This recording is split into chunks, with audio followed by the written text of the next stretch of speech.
Dominic Cummings has accused Boris Johnson of serious failures in the fight against corona. Now the British Prime Minister replies tersely. Some of the statements made by his former advisor have nothing to do with reality, he says. Dominic Cummings makes the British Prime Minister difficult to explain. On Wednesday, Boris Johnson's former chief advisor testified in the House of Commons about the British government's corona strategy and made massive allegations against Johnson and his cabinet. The Prime Minister has now made a brief statement on that. Johnson vehemently denied claims that tens of thousands of people died of COVID-19 as a result of the UK government's inaction. Yeah, of course he does. The initiation of the corona measures was the result of an incredibly difficult series of decisions, he says, none of which were taken lightly. Each step was a step that had the goal of saving lives, he claims. Cummings had accused the government of serious negligence in a hearing lasting several hours on Wednesday. The Premier initially underestimated corona and compared it to swine flu, claimed Cummings. He also said Prime Minister Johnson was incompetent and unfit for his office. "We are focusing on what's important to the people of this country," Johnson said when confronted with Cummings' allegations of inability to conduct. Some of the statements made by his former advisor in the House of Commons have absolutely nothing to do with reality, the British Prime Minister said. Johnson's Minister of Health, Matt Hancock, had previously commented on the appearance of Cummings in the House of Commons.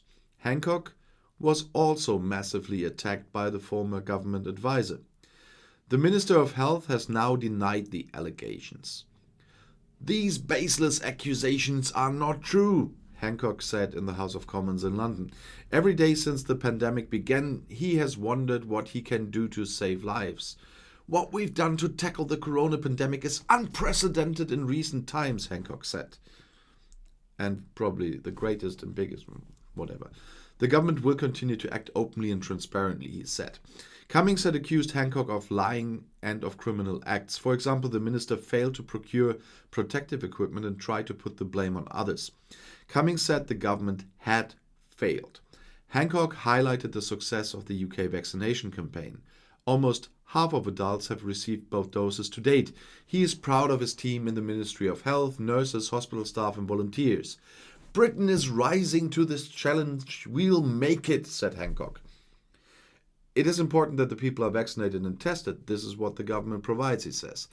"That is what is important for this country." Hancock did not directly address Cummings' allegations that the government has sent corona patients back to nursing homes without testing, thereby encouraging the spread of the virus. He said many peculiarities of the virus were not yet known, especially at the beginning of the pandemic. "The government has followed scientific advice," said Hancock. And, of course, now they come up with a successful vaccination campaign. But that is all to cover up what they did in the first year of the pandemic. Kind of nothing. And that is a typical Tory strategy. All the consequences of Brexit, we cover that up with a vaccination campaign. All the mistakes they made, if you can even call that mistakes, if you listen to Cummings here, they try to cover up with a vaccination campaign that came after 120,000 or more people have died. And seriously, I will completely lose my faith in people if they still stomach that bollocks. And if you want to stay informed, first of all, today at 6 p.m. CET, so 5 in the UK, I'll have another live stream as usual at like every Sunday. And if you want to stay informed in general, please subscribe to my channel and I'll see you in my live stream or in my next video. And auf Wiedersehen.